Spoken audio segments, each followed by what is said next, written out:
Hello, welcome to my guide on how to use invisibility for hunters and the advantages of using Omnioculus for endgame content. The first thing you're going to need is in your subclass, Night Stalker. You're going to need Gambler's Dodge to get your melee energy back by dodging near an enemy, Vanishing Step to become invisible anytime you dodge, Trapper's Ambush for two reasons. The first one, when you activate it in the air, you will dive to the ground, create a smoke cloud, and make your allies invisible and enemies weak. And the second reason, it gives a second function to your smoke bomb or snare bomb. Snare bomb usually is just attaches to servers and can weaken enemies, but if you have Trapper's Ambush, as in the second part of the description, will be able to make allies invisible. Then you need Echo of Persistence. Void buffs apply to you, like invisibility, have increased duration. This adds a 2-second timer to any form of invisibility. It comes with a -10 penalty on mobility. And I would highly suggest you use Echo of Obscurity. Finish your final blows, grant invisibility. This is not mandatory, but it will be helpful when you're doing endgame content if you need to apply a finisher on a champion or any enemy. So the first thing I want to go through, before I forget, you need the highest possible stat on mobility. I would suggest not below 80. So what you have to understand first is how the loop of invisibility works. And this is not tied to the exotic. This is just tied to invisibility timers. So the first thing I want you to notice is what are the timers for invisibility, because they are not all the same. If you dodge, look at the left side of the screen, you're going to see a 7-second timer.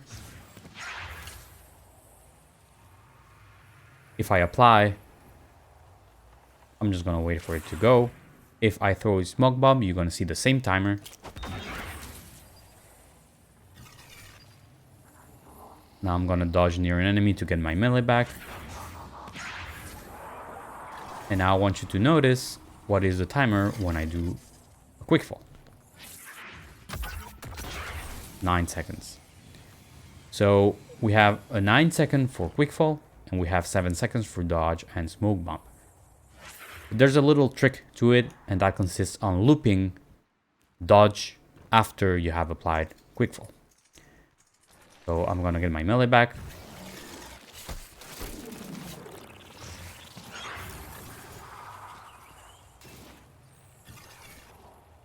And the trick is, if you dodge while you're invisible with the quick fall timer, the dodge timer will not be 7 seconds, but 9. So here, 9 seconds, and I'm gonna not dodge near an enemy. Look, it's not gonna be 7, 9. And that small extension will allow you to loop invisibility all day long. You can be constantly invisible because it will give time to your class ability to regenerate. Why is that important? Because in endgame content like Grandmaster Nightfalls, deaths happen, and in a blink of an eye, you can be the last team member alive, and everything depends on you, and you're able to clutch revives because you're invisible. Enemies cannot see you, they cannot shoot you.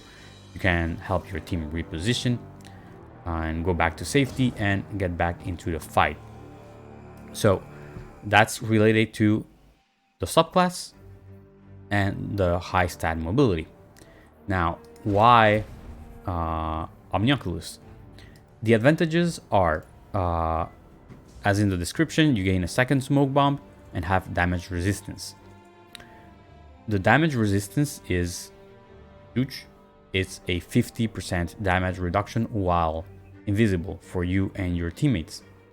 In PvE, I think in PvP it's 10%.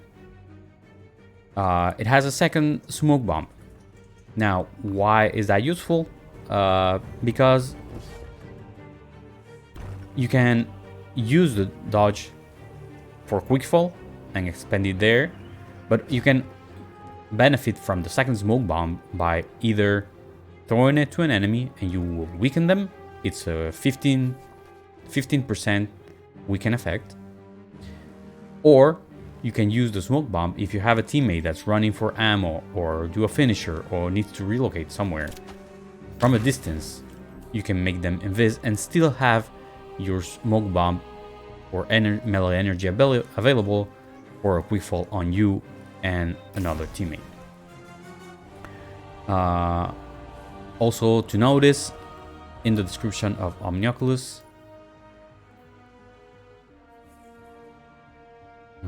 when you make an ally invisible, they gain damage resistance, so that's what I meant with the 50% damage reduction, and you gain melee energy. If your two teammates in a Grandmaster Nightfall are near you and you apply quick fall on both of them, you will get your full energy back. So those are the advantages of Omnioculus.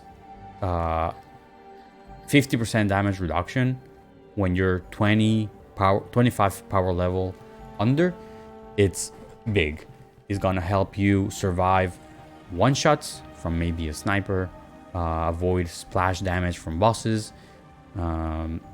You will see it work in many situations. Now, what is the problem with a build is like I'm asking you to have high mobility, but if you know, resilience is the big main stat for any endgame content. If you have 100 resilience or tier 10, it's an automatic passive 40% damage reduction. You don't have to do anything to activate it. It's permanent. So the problem is if you build 100 resilience, it's hard to also reach 100 mobility because of how loot works. I'm not gonna explain the stat distribution on legendary armor and on focusing. There are videos out there, but it's not always easy to reach this naturally with legendary drops. So you have to use some tricks. The main cheat code for hunters is using a mod called Powerful Friends. Powerful Friends is a charged with light mod. The main function is when you become charged with light, nearby allies become charged with light, but we don't use it for that. We use it for the secondary part. It says plus 20 mobility. Now, if I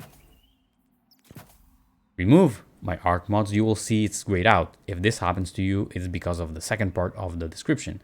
This mod's secondary perk, which is the plus 20 mobility, is active when at least one other arc mod is socketed in this armor, so in this same piece, or when at least one other arc charged with light mod is socketed into another piece. That means if, say, in your arms, if your arms were arc and you had another charged with light mod of arc energy type, it will activate the secondary perk. In this case, I'm using Invigoration, an arc mod, 1 energy cost, and this activates it. It's not grayed out anymore. Grayed out, not grayed out. So that's the first cheat code. Plus 20 for free. Of course, it takes up one slot, but I think it's very important that you maximize on mobility. You will have a better time if the cooldown is faster and you don't have a narrow window to chain the quick fall and the dodge later. The other thing you can do is if you have a stasis cloak, you can use utility kickstart. Utility kickstart, when your class ability energy is fully expended, you gain class ability energy. One of these gives you 15% class energy back, class ability back. If you have two, it's 25% back as you activate it, which is huge. If you have 100 mobility, maybe you can replace this with a solar cloak, and when you activate your cloak, it gives you grenade energy back. You have to try it out. And the other trick you can use is have in your gauntlets void, and you can use bolstering detonation. Grants class ability energy when you cause damage with a grenade. You have those options. Now, invisibility, as I said, is not tied to the exotic, it's tied to the subclass and the stat. I love Omnioculus for endgame content. It's maybe my favorite, but you can use other options. If you want to do solo content like Master or Grandmaster, I would highly suggest Gravity and Forfeit. Improves invisibility, which means basically it adds 2 more seconds to the invisibility timers that adds on top of Echo of Persistence. So that means if quickfall or if the quickfall timer was 9 seconds, with Gravity and Forfeit will be 11 seconds. You can also use Assassin's Scowl because when you apply finishers you become invisible, plus Echo of Persistence. Anyway, you have many options around.